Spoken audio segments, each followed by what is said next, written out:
Ben ritrovati dalla redazione. Ancora arresti lungo la rotta balcanica alle spalle di Trieste. La polizia slovena ha tratto in arresto un kosovaro di 33 anni e un ucraino di 32, ritenuti responsabili in due episodi distinti di favoreggiamento dell'immigrazione clandestina.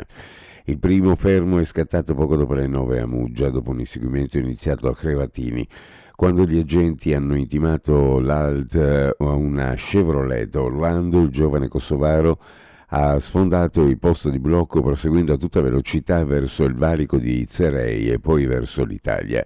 La polizia slovena è riuscita quindi a fermare la vettura, anche se in un primo momento senza il trafficante.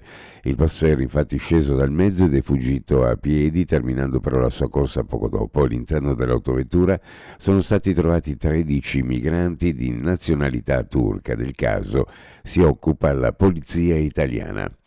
Ha consegnato tutti i risparmi che aveva in casa e gli ori di famiglia, convinta così di salvare la figlia dai guai giudiziari dopo un incidente stradale, salvo poi rendersi conto che era l'ennesima messa in scena architettata da malviventi spregiudicati, l'ennesima truffa ai danni di anziani e fruttata ai responsabili un tesoretto da 90.000 euro.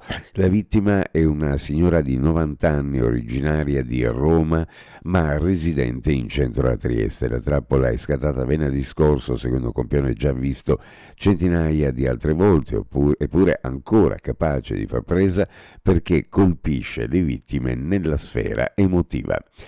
L'acqua degli abitati muggesani di Fonderia, Santa Barbara, Chiampore, Fontanella e Ligon può tornare a essere utilizzata dai residenti perché è potabile. Lo ha reso noto a Cega Sapiesse Amga, che ha comunicato che sono state ultimate da Asuggi con esito favorevole le analisi di controllo dell'acqua della rete idrica lungo la condotta interessata in questi giorni da alcune misure precauzionali dopo un guasto.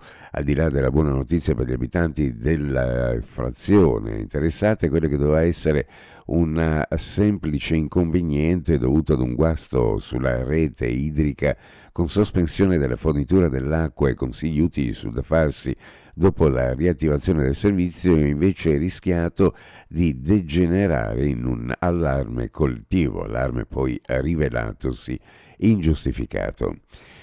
Piazza Carlo Alberto, passaggio Sant'Andrea, le vie Gessi, Matteucci, Tedeschi, Picciola, Hermet, Murat e Tagliapietra sono le aree della zona rossa interessata all'evacuazione di sabato mattina per il Bomba Day. Il sindaco Roberto Di Piazza ha firmato ieri pomeriggio l'ordinanza nella quale sono contenute tutte le prescrizioni che dovranno essere eseguite dalla popolazione sabato 18 ottobre durante le operazioni di messa in sicurezza dell'ordigno della Seconda Guerra Mondiale inesploso venuto alla luce il mese scorso durante uno scavo nei pressi del magazzino 57 del porto. Uno sguardo alle previsioni meteorologiche per la giornata: cielo in prevalenza variabile con tempo migliore nelle ore centrali e maggiore nuvolosità sulla zona montana. Nel pomeriggio sera non si esclude del tutto qualche breve e debole pioggia sulla zona montana occidentale. Sulla costa, specie quella orientale, al mattino e poi di nuovo in serata, ancora Borino o Bora moderata. Temperature minime in pianura fra 9 e 11 gradi e sulla costa fra 14 e 16, massime in pianura fra 22 e 23 e sulla costa fra 19 e 20 gradi centigradi. Previsioni a cura di ARPA e FVG Meteo. Ed è tutto per il momento con l'informazione, grazie per averci seguito, a più tardi.